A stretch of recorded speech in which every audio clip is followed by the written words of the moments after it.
បាទសួស្តីបងប្អូនបាទថ្ងៃនេះឡើងបេះព្រីងម្ដងហើយព្រីងនេះជារដូវកាលទី2ហើយវាទៅធំហ្នឹងអញ្ចឹងវាទៅតែផ្លែបាន2ឆ្នាំនេះជាឆ្នាំទី2ហើយបាទឆ្នាំមុនផ្លែមិនសូវច្រើនប្រហែលនេះឆ្នាំនេះផ្លែច្រើនណាខ្ញុំទៅទៀតខ្ញុំនឹងបង្ហាញបងប្អូនបានឃើញបងប្អូនអាស្រក់ទឹកមាត់ហ្មងពីព្រោះថា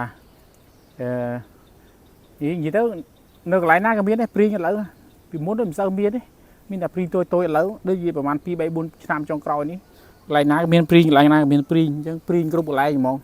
អញ្ចឹងយើងព្រីងដែរគេព្រីងយើងព្រីងដែរ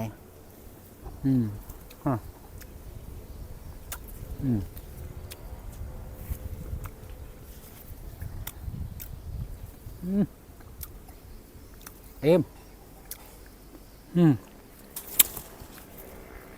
យកអាណារៀងទុំជូរបន្តិចណាអាណាដែលទុំខ្ចីៗយើងកុំតន់បេះវារៀងល្វីងវាចត់តែទុំនេះផ្អែមហើយច្រើនបេះអាន10 20 គីឡូហ្នឹងតែបេះអីវាយើងពេលខ្លះរុយចោលដែរកាត់ខ្ញុំតូចៗមកមានដើមព្រីងនេះមានតែព្រីងតូចអាព្រីងតូចយើងបាញ់កំភ្លោះតែឥឡូវព្រីងធំណាដឹងពូជមកពីណាដែរនេះអត់សូវដឹងដែរខាងនោះឃើញច្រើនណាត្រឡប់កាមេរ៉ាបងប្អូនឃើញអត់ឃើញព្រីងទេដើមទុំហើយដើមទុំមែនទេហ្នឹងនោះមើលទៅនោះក៏ច្រើនដែរផ្លែច្រើនណាលើកងាកមកខាងនេះម្ដងមកនេះមួយផ្លែបើសិនជាលក់អីក៏បានគ្រាន់បើដែរតែលក់ទេនេះគ្រាន់តែបេះណាចង់ហូបនេះយើងគិតខាងមិត្តភក្តិអីចង់មកលេងបេះហូបបាន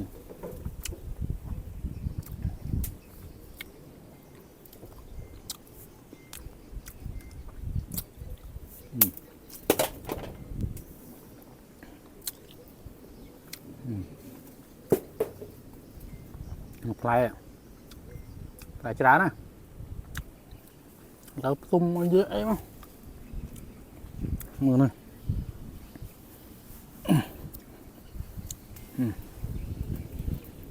តែអេមនេះ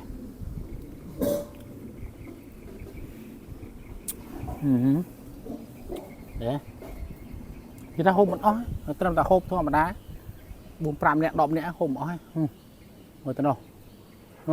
ទៀតនិយាយទៅគ្រប់មេឃហ្មងអានេះឆ្នាំទី2ហើយឆ្នាំមុនផ្លែតែ2មេឃឯងផ្លែតែ2មេឃឥឡូវឆ្នាំនេះផ្លែគ្រប់មេឃអញ្ចឹងអេហ្មងនេះពេលខ្ចីវាអញ្ចឹងពេលខ្ចីនេះពេលទុំនេះពេលទុំនេះពេលទុំនេះទុំវ៉ាវនេះវ៉ាវនេះទៀតសុទ្ធតែព្រីងជុំអស់ហើយបាទឥឡូវខ្ញុំស៊ូមឲ្យមើលបាទ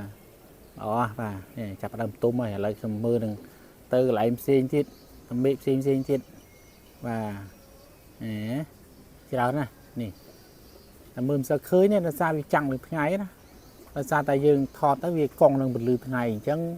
បច្ចេកទេសកាមេរ៉ានៅពេលគេថតគេអត់ឲ្យកង់នឹងពន្លឺថ្ងៃទេប៉ុន្តែដោយសារយើងមានជម្រើសយើងមានតែកង់អញ្ចឹងទៅបាទបងប្អូនឃើញច្រើនណាស់បាទបើសិនជាអាចមកចង់កំសាន្តឡើងបេះព្រីងអីមិត្តភក្តិអីអាចមកបានឥឡូវចាប់ដើមទុំហើយចាប់ដើមទុំបានមួយទឹកហើយមែនទេនោះតែឥឡូវតាប់វាទុំច្រើននេះទៅតែទុំទេនេះឃើញទេនេះមើលមិនសូវឃើញទេដោយសារតែវាចាំងនឹងថ្ងៃនេះហើយសរីឲ្យច្បាស់វាអត់ច្បាស់តែច្រើនណាស់នោះលើទៀត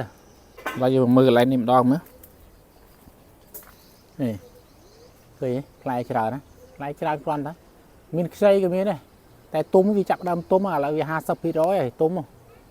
ជើងទីទៀតវាអាចជ្រុះអស់នោះខាងនោះទៀតនោះនេះកន្លែងនេះទុំច្រើនដែរច្រើន